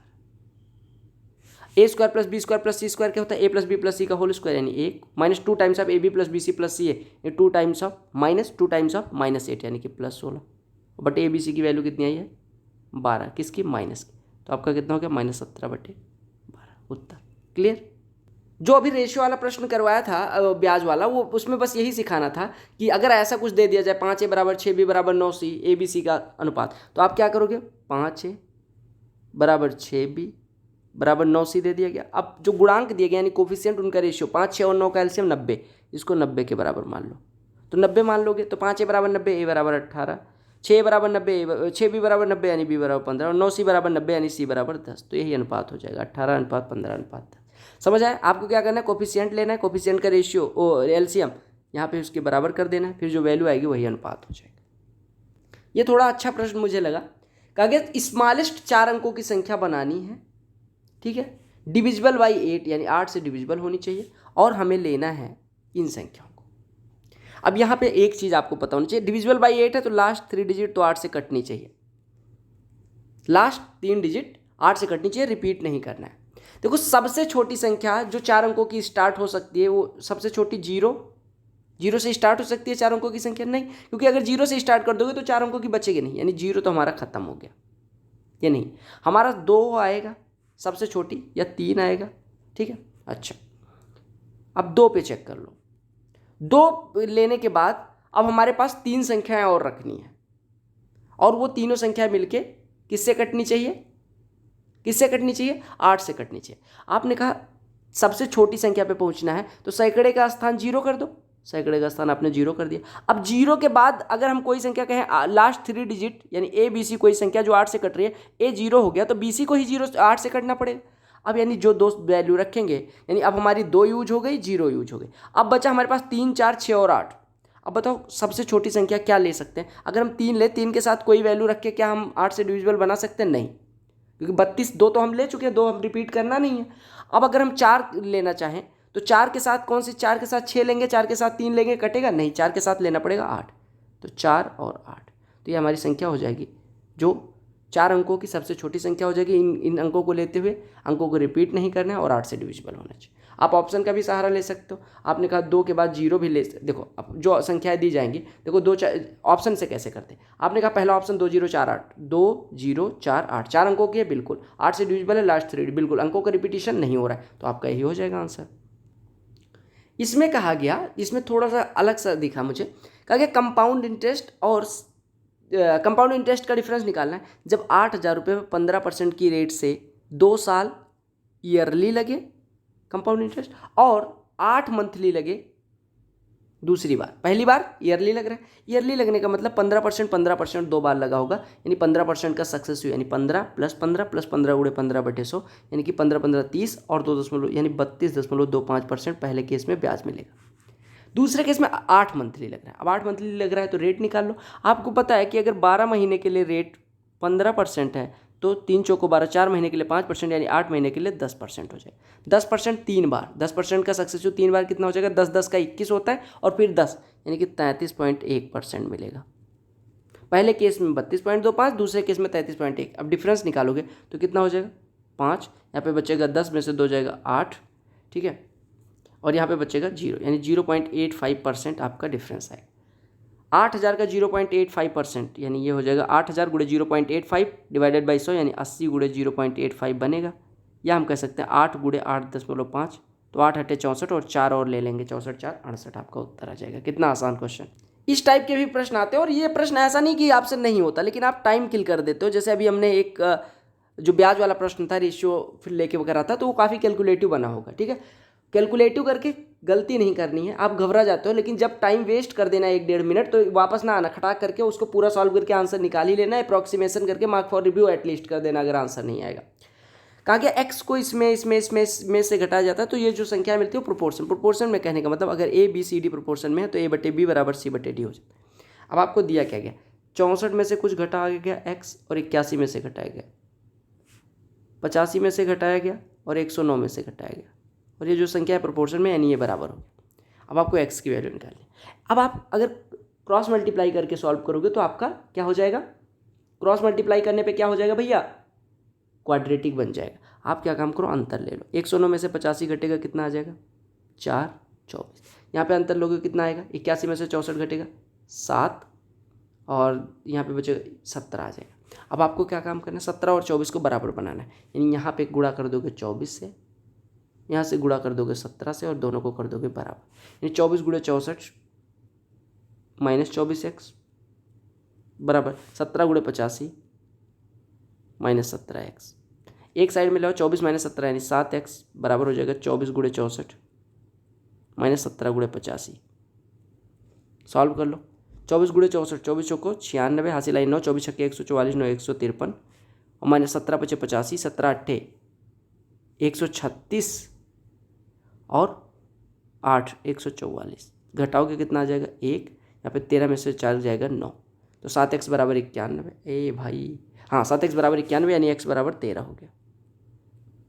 अब x बराबर 13 इतना ही नहीं था, इसमें क्या कहेंगे, मीन प्रोपोर्शन निकालना है x + 3 यानी कि 16 और 13 दूना 26 माइनस 1 25। मीन प्रोपोर्शन क्या होता है, दोनों का गुणनफल उसका रूट, 16 का वर्गमूल 4, 25 का 5, 4 पंचे 20, उत्तर। क्लियर। ये प्रश्न जो अभी हमने करवाया था, क्या काम करना होता है, यहाँ पे ए बी सी एलसीएम ले लेते हो, ऊपर बन जाएगा यहाँ पे a³ + b³ + c³ बन जाएगा। उसी तरह का प्रश्न है जो अभी हमने करवाया था। अब एलसीएम ले a³ + b³ + c³ क्या होता है, 3abc यानी कि -72 प्लस a + b + c यानी 3 इंटू a + b + c का होल स्क्वायर यानी 9 minus 3 times of ab + bc + c यानी कि 30। ये इसकी वैल्यू आ गई, बटे में a b c की वैल्यू कितनी है -24, यानी आपका कितना हो गया -72 प्लस ये 3 गुणे 39 यानी कि कितना हो जाएगा 117 बटे 24, घटाओगे कितना आ जाएगा यार हाँ -24, ठीक है। ये आपका ऊपर 45 -45 बटे 24, 3 से काट दोगे 15 ऊपर और 8 नीचे, उत्तर आ जाएगा। क्लियर। ये प्रश्न जब मैंने करवाया था आपको मैंने क्या बताया था कि अगर आपको a - b का होल क्यूब दे दिया जाए और प्लस a + b का होल क्यूब दे दिया जाए तो क्या बचता है, आप कहते हो 2a³ बचता है, ठीक है, और 2a³ बचता है और फिर क्या बचता है प्लस 6a² बचता है, हाँ नहीं 6ab² बचता है, ठीक है, 6ab² बचता है। अब इसमें कॉमन क्या आता है, आप कहें 2a अगर मैं कॉमन ले लूँ तो बचता है a² + 3b², यही तो मैंने बताया था। मैंने कहा था हमेशा a - b का whole cube plus a + b का होल क्यूब ये होता है। अब यहाँ पे a की जगह पे x है, ये 2x हो जाएगा और इंटू x² प्लस 3 × b² यानी 1/y² यानी, तो यही आपका उत्तर हो जाएगा। ये फॉर्मूला जानना जरूरी था, ठीक है। इसी वजह से मैं कहता हूँ फॉर्मूले आपके दिमाग पे होने चाहिए और साथ साथ उंगलियों पे होने चाहिए, ठीक है। ये प्रश्न क्यों लिया, कहा गया 6 सॉलिड क्यूब हैं 10 सेंटीमीटर के, उनको पिघला के एक रेक्टेंगुलर सॉलिड बेस एरिया इतने का बनाया जाता है। आपको मैंने बताया अगर एक चीज़ पिघला के दूसरी चीज़ बनाई जाती है वहाँ पर क्या कॉन्स्टेंट होता है, वॉल्यूम। अगर 6 क्यूब हैं, एक क्यूब का वॉल्यूम 10 का क्यूब, तो 6 का हो जाएगा 6 × 10 का क्यूब यानी 6 × 1000। इसको पिघला के हमने बेस एरिया इतने का, हाइट मान लो x, तो हमारा जो सॉलिड बना है उसका बेस एरिया इतना यानी l × b दिया गया और ऊंचाई मान लो h, तो उसका वॉल्यूम इतना हो जाएगा। अब आपसे कहा गया कि lateral surface area resulting cube का क्या होगा। अब पहले h निकाल लो, h निकालोगे तो 30 से ये कटेगा कितना हो जाएगा 200, 205 से कटेगा 40, ठीक है, यानी H बराबर तो आ गया आपका 40। आपसे पूछा गया लेटरल सरफेस एरिया, आपको पता होना चाहिए लेटरल सरफेस एरिया हमेशा होता है L+B into H, L+B into H, हमेशा याद रखना 2 times of L+B into H, क्योंकि देखो सॉरी 2 टाइम्स ऑफ L, क्योंकि टोटल सरफेस एरिया होता है 2 times of L+B plus H into, sorry मैंने गलत किया, 2 times of LB plus BH plus H, ये टोटल सरफेस एरिया होता है, ठीक है, ये टोटल सरफेस एरिया होता है किसी भी घनाभ के लिए। तो अगर लेटरल सरफेस एरिया कहा जाए तो उसमें आपको क्या नहीं लेना होता, लेटरल सरफेस एरिया बेसिकली चारों दीवारों का क्षेत्रफल होता है, आपको LB पार्ट को हटा देना होता है। तो LB पार्ट को हटाओगे तो BH प्लस H कॉमन आ जाएगा, तो 2 times of L+B into H, तो यही निकालना था, तो 2 टाइम्स ऑफ लंबाई प्लस ये है L, ये है B, तो 30 5 35, 35 गुणे 40 1400, तो 2 गुणे 1400 कितना हो जाएगा 2800। इस वजह से मैंने लिया क्योंकि आपको ये बताना था कि जो सॉलिड क्यूब का बेस दिया गया वो L गुणे B दिया गया, H आप मान लो, तो यहाँ से वॉल्यूम इसके बराबर कर दोगे H की वैल्यू, फिर आपसे ये पूछा गया था, दोनों फॉर्मूले नोट कर लेंगे। ये प्रश्न भी मुझे अच्छा लगा, कहा गया x/y प्लस y/x दिया गया, ये पूछा। देखो अगर मैं कहूँ x⁴ को, है ना, x⁴ को देखो तो इसको हम लिख सकते हैं x³ का होल स्क्वायर, प्लस y⁴ को देखो y³ का होल स्क्वायर, और plus 2 times of x³ into y³, यानी एक square plus b square plus 2ab, यानी ये x³ प्लस y³ का होल स्क्वायर बनेगा। यानी x³ प्लस y³ की अगर वैल्यू आ जाए तो आप इसकी वैल्यू सॉरी निकाल लेंगे। अब देखो यहाँ से अगर हर बराबर करो तो ये हो जाएगा x² प्लस y² बटे xy बराबर 1, यानी x² प्लस y² बराबर xy, या हम कह सकते हैं x² plus y² minus xy बराबर 0। आपको पता है x³ प्लस y³ का फॉर्मूला क्या होता है, x plus Y into x² plus y² minus xy, जिसकी वैल्यू 0 है, तो ये 0 हो जाएगा, यानी x³ प्लस y³ 0, अगर 0 है तो इसका स्क्वायर भी 0 होगा, काम खत्म। एक खेत है कहा गया जो रोम्बस के शेप में, रोम्बस मतलब समचतुर्भुज, पेरीमीटर उसका दिया गया, पेरीमीटर होता है 4a 584 दिया गया, एक डायगोनल 220 का है, तो आपसे पूछा गया एरिया। यहाँ पे 2 फॉर्मूले यूज होते हैं, इस टाइप का प्रश्न आपके हर एग्जाम में देखने को मिलता है। रोम्बस के केस में होता है कि 4a² बराबर होता है d1² प्लस d2², ये होता है अगर डायगोनल d1 और d2, और एरिया होती है हाफ d1 d2। तो पहले वाले से तो आपको दूसरे डायगोनल की लंबाई मिल जाएगी, पहला आपको ऑलरेडी पता है, यहाँ पे पुट कर देंगे एरिया आ जाएगा, तो आप पहले निकालो 4a बराबर इतना, तो 2a कितना हो जाएगा 292, इसको 2a का होल स्क्वायर लिख सकते हैं, यानी 2a का होल स्क्वायर यानी 292 का स्क्वायर, माइनस d1 को इधर ले आओ 220 का स्क्वायर बराबर d2², ठीक है। सॉरी पता नहीं क्या हो गया, ठीक है। अब यहाँ पे a² minus b², a minus b यानी कि ये 72 बचेगा, इंटू a प्लस b कितना हो जाएगा 292 प्लस 220 यानी 512 मेरे हिसाब से, ठीक है 512, हाँ बिल्कुल सही, बराबर d2²। आप 512 में 2 से गुणा कर दो, यहाँ पे 36 छोड़ो, यहाँ पे 1024, ये बराबर कितना हो जाएगा d2²। यहाँ से d2 आपका आसानी से निकल जाएगा, 36 का वर्गमूल 6 और 1024 का 32, यानी 6 गुणे 32 192 हो गया। अब आपका एरिया निकल आएगा, कितना हो जाएगा एरिया, हाफ इंटू d1 220 और गुणे d2 6 गुणे 32, यानी 2 से इसको काटेंगे 110, 110 गुणे 6 गुणे 32 यानी 110 गुणे 192, एरिया कितना हो जाएगा 11 2 22, 11 9 99 2 101, 11 का 11 10 21, आपका उत्तर। क्लियर। तो ये फॉर्मूला याद रखना, ये फॉर्मूला याद रखना। आदिकाल में जब एसएससी एग्जाम करवाती थी तो इस तरह के प्रश्न पूछती थी, लेकिन फिर से एसएससी के दिमाग में प्रश्न घुस गया। कहा गया एक एग्जाम होता है 80 प्रश्नों का, जिसमें अनीता ने 60% प्रश्नों का, पहले 55 में से 60% प्रश्नों का, 55 का 60% कितना हो जाएगा 33 प्रश्नों का सही उत्तर किया पहले 55 में से, यानी अभी बचे कितने 35 प्रश्न बचे, 25 प्रश्न बचे, ये बचे हैं। कहा गया कि अगर उसे 70% एग्जाम में प्राप्त करना है, 70% प्राप्त करने के लिए 70% प्रश्न सही होने चाहिए, यानी 80 का 70%, यानी 56 प्रश्न उसे सही करने चाहिए। 33 वो ऑलरेडी कर चुकी है, यानी अभी कितने करने हैं उसको 23 प्रश्न और सही करने हैं। 23 प्रश्न 25 में से, यानी 25 में से 23 अगर सही करने हैं तो 25 का 23 कितना परसेंट है, 23 बटे 25 गुणे 100 यानी 92%, बस बात खत्म। तो देख रहे हो कितना फ़ोन आ रहा है दोस्त ना, अच्छा दोस्तों का होना भी ज़रूरी है, दोस्त होकर दिमाग ख़राब कर देते हैं, but I love my friends जितने भी हैं यार, अलग अलग है, किसी को चाय पीने पीने बुलाना है, किसी को कुछ, पता होगा क्लास रिकॉर्ड कर रहा हूँ, बट फिर भी खैर अगर ये नहीं होते 4 दिन इतना गंदा गुजरा है, चाय पीने में नहीं जा पाया बाहर, क्योंकि जब कोई होता नहीं अकेले चाय पी नहीं जाती मुझसे। कहा गया एक संख्या n है जिसको 6 से डिवाइड करने पे शेषफल 3 आता है, अगर इसको डिवाइड करें तो शेषफल कितना है। देखो करने के बहुत सारे तरीके हैं, ठीक है भैया, लेकिन सबसे आसान तरीका, आप एक बात बताओ, अगर n को 6 से डिवाइड करने पे शेषफल 3 है तो सबसे छोटी संख्या जिसको 6 से डिवाइड करने से शेषफल 3 है, आप कहेंगे वो संख्या 3 ही हो जाएगी। वैसे तो 9 होगी, लेकिन सबसे छोटी, आसान बनाने के लिए आप कहेंगे सबसे छोटी संख्या जिसको 6 से डिवाइड करने से शेषफल 3 है, 3 ही होगी। 3 में 6 से डिवाइड करके शेषफल कितना है, भागफल 0, यानी कि कोशेंट 0 और रिमाइंडर 3।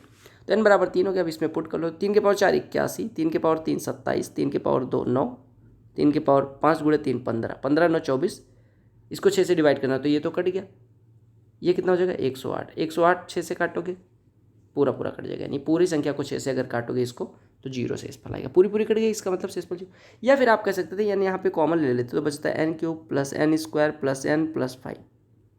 अब n बराबर 3 रख के तब भी देखो n बराबर 3 रख देते तो ये 3 हो जाता, और 6 से डिवाइड करना तो ये 2, अब 2 से काटना था, 2 से काटने के लिए अब देखो n की कुछ भी वैल्यू रखो, 3 रखोगे 27, 27 9 36, 3 39, 5 44, 44 2 से कट रहा है तो शेषफल 0।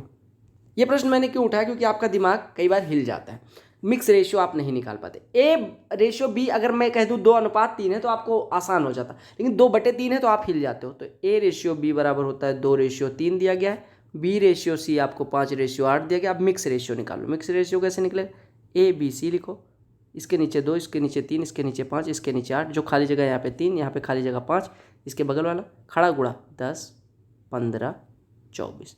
अब सबकी वैल्यू आ गई, रेशियो या वैल्यू बात एक ही है। 3A यानी कि 30 प्लस C यानी 24, 30 24 54, रेशियो किससे निकालना, 4B यानी 60 माइनस C यानी 24 36, 18 दूना 36, 18 तिया 54, आपका रेशियो 3:5। क्लियर।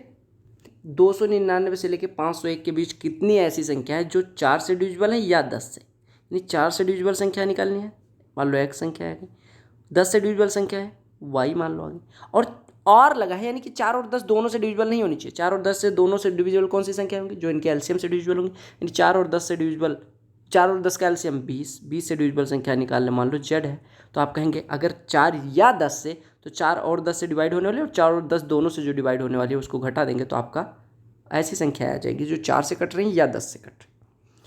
आप बताओ 299 से लेकर 501 के बीच में कितनी संख्या है, आप कहेंगे कितनी संख्या है 299 से लेकर 501 के बीच। देखो पहली संख्या जो होगी 4 से कटने वाली वो 300 होगी, और लास्ट संख्या जो होगी वो 500 होगी। 500 से 300 के बीच ऐसी कितनी संख्या जो 4 से कट रही है, आप कहेंगे डिफरेंस ले लो 200, 4 से डिवाइड करो 50, 1 जोड़ दो, यानी x की वैल्यू 50 1 51 होगी। 10 से डिविजिबल तो दोनों का डिफरेंस ले लो, कितना हो जाएगा 200, 200 में 10 से डिवाइड करेंगे 20, 20 में 1 जोड़ दोगे 21, और इन दोनों का एलसीएम कितना आया है 20। इसमें क्या करोगे, दोनों को कितनी संख्या है टोटल 200, 200 में 20 से डिवाइड करोगे कितना आएगा, 20 से डिवाइड करोगे तो कितना आएगा 10, 10 में 1 जोड़ दोगे 11 संख्या ऐसी होंगी जो 20 से डिविजिबल होंगी, बस काम खत्म। तो आप x plus Y minus Z निकाल लेना, 51 21, 72 में से 11 घटेगा 61 आपका उत्तर। ये सिंपल सा प्रश्न बनेगा। देखो ये भी नंबर सिस्टम का प्रश्न है, कहा कि 2 के पावर 18 माइनस 1 को डिवाइड करते हैं 9 से तो रिमाइंडर क्या होगा। देखो हमेशा याद रखो, अगर a, मैंने आपको बताया भी है कि a माइनस बी को अगर x से डिवाइड करना है तो आप x से a में डिवाइड करो, x से b में डिवाइड करो। मान लो रिमाइंडर यहाँ पे r1 आ रहा है, यहाँ पे r2 आ रहा है, तो जो रिजल्टेंट रिमाइंडर होगा a माइनस बी को डिवाइड करने पर वो r1 माइनस r2 हो जाएगा। क्लियर। 2 के पावर 18 माइनस 1 है, 2 के पावर 18 को 9 से डिवाइड करो और 1 को 9 से डिवाइड करो, यहाँ पे तो रिमाइंडर 1 हो गया, माइनस 2 के पावर 18 को हम लिख सकते हैं 2 के पावर 3 के पावर 6, 2 के पावर 3 यानी 8 के पावर 6 लिख सकते हैं, क्योंकि a के पावर b के होल पावर c होता है कितना, a के पावर bc। ठीक है, यानी कि 2 के पावर 3 के पावर 6 तो 3 6 18 हो जाएगा, तो 2 के पावर 3 यानी कि 8। अब 8 के पावर 6 को 9 से डिवाइड करें, अगर हम कहें 8 में 9 से डिवाइड करें तो शेषफल कितना आएगा -1, यानी 1 ही कम पड़ेगा, और -1 के पावर 6 है और -1। देखो यहाँ पे शेषफल कितना आया -1, शेषफल कितना है, शेषफल कितना है -1। ठीक है, और -1 शेषफल मतलब आप देखो p-1 को अगर p से डिवाइड करोगे, p से 1 छोटा है तो शेषफल हमेशा -1 कहने का मतलब, -1 कहने का मतलब 9 - 1 यानी कि 8 शेषफल बचे। तो ऐसे जब 1 का डिफरेंस ले आया करो तो 9 से 8 में डिवाइड करोगे -1 से स्पेशल, यानी 1 और होता तो पूरा पूरा कटे। और -1 के पावर 6, माइनस संख्या के पावर अगर इवन नंबर है तो उसकी वैल्यू 1 पॉजिटिव नंबर आ जाएगी। यानी यहाँ पे शेषफल बचा 1 इस वाले पार्ट से, और 1 शेषफल इधर बच रहा था, यानी 1 माइनस 1, क्योंकि दोनों के बीच माइनस लगा था। मैंने आपको क्या बताया, पहले में रिमाइंडर R1 आया, दूसरे में रिमाइंडर R2 आया, तो पूरे को डिवाइड करोगे तो R1 माइनस 8, यानी पहले में रिमाइंडर 1 आया, दूसरे में रिमाइंडर 1 आया, तो आप कहेंगे 1 माइनस 1, यानी रिजल्टेंट रिमाइंडर कितना हो जाएगा, 0 हो जाएगा। आपको समझ में आ गया? यानी आपको मैं कहूँ P-1 को अगर P से डिवाइड करते हैं, इसके पावर n लगा है, रिमाइंडर पूछा जाए तो आप क्या कहोगे? अगर n इवन है यानी n सम, P को P-n में डिवाइड करेंगे तो शेषफल कितना आएगा? 1। देखो मैं ऐसे समझो, अगर मैं कहूँ P-1 के पावर n को P से डिवाइड कर रहे हैं तो शेषफल कितना आएगा? तो 2 शेषफल होंगे। अगर n इवन है और n ऑड है, देखो P-1 को डिवाइड करोगे P से, शेषफल कितना आएगा? -1, -1 के पावर n, अगर n इवन है तो 1 हो जाएगा, और अगर ऑड है तो -1, यानी P-1 तब शेषफल बचेगा। ठीक है, समझ जाना। अगला प्रश्न देखो, बहुत आसान सा प्रश्न है। कहा गया x अगर 5 बार आता है, y 7 बार आता है, तो जो एवरेज है वो 37 है। कहा गया अगर x 7 बार आ जाए, y 5 बार आ जाए, तो एवरेज 35 है। तो x/6 की वैल्यू देखो, x 5 बार आएगा तो योग कितना हो जाएगा? 5x, फिर 7 बार y आएगा तो 7y, यानी टोटल योग हो गया 5x + 7y। और अगर ये योग जो है, मतलब कितनी संख्या बनी? 12, तो एवरेज कितना हो जाएगा? बट्टे 12, ये दिया गया 37, यानी हम कह सकते हैं 5x + 7y बराबर 37 × 12, 37 × 12 लिख लो। ठीक, आपसे कहा गया 7 बार x आए और 5 बार y है, तो संख्या बनेगी 12, 12 का एवरेज अगर 35 है तो योग कितना हो जाएगा? 12 × 35, 35 × 12। आपको निकालना क्या है? x/6, तो x की वैल्यू आपको पता होनी चाहिए। x की वैल्यू निकालने के लिए क्या करेंगे? दोनों को जोड़ दो, दोनों को जोड़ोगे तो 12x + 12y, यानी कि 12x + 12y बराबर हो जाएगा 35 + 37 × 12, यानी 72 × 12, यानी x + y बराबर हो जाएगा 72। अब आपको x निकालना है। x निकालने के लिए यहाँ देखो, इसमें 7 से गुणा कर दो, तो 7x + 7y कितना हो जाएगा? 72 × 7, यानी 12 × 49, सॉरी 12 × 42, 72 × 7 यानी कि 12 × 42 हो जाएगा, क्योंकि यहाँ से हमने निकाल लिया 6, 6, 7 में। अब 7x + 7y इसको घटा दो इन दोनों को, तो यहाँ 7x - 5x 2x बराबर हो जाएगा 12 × 5, यानी x बराबर 30। अब x बराबर 30 हो गया तो x/6 यानी कि 5 उत्तर हो जाएगा। समझ आया हमने क्या किया? हमने दोनों को जोड़ा तो 12x + 12y यानी x + y है। अब x + y और इसको सॉल्व करके x की वैल्यू निकाल ली, कैसे करी वो आपको समझ में आ गया होगा। अब x की वैल्यू आई तो x/6 कितना हो जाएगा? 5 उत्तर। तो भैया ये थे 40 मोस्ट इंपॉर्टेंट क्वेश्चंस जो आपके सिलेक्शन पोस्ट फेज 9 के मैट्रिकुलेशन यानी 10th लेवल पे पूछे गए थे। आई होप आपको सारे क्वेश्चन समझ में आ गए होंगे। अगर समझ में आए हैं तो आप स्टार बैच वाली प्लेलिस्ट चेक कर सकते हो। ठीक है, यहाँ से ग्रेजुएशन लेवल वाली प्लेलिस्ट, यहाँ पे 10+2 यानी हायर सेकेंडरी वाली प्लेलिस्ट, और वीडियोज़ और चैनल पे सब्सक्राइब जरूर करें यहाँ पे क्लिक करके। तो चलो फटाक से क्लिक करके सब्सक्राइब करो और शेयर भी कर देना। और टेलीग्राम पे PDF मिलेगा तो PDF के लिए टेलीग्राम चैनल जरूर ज्वाइन कर लेना। Bye bye, take care, all the very best for all exams.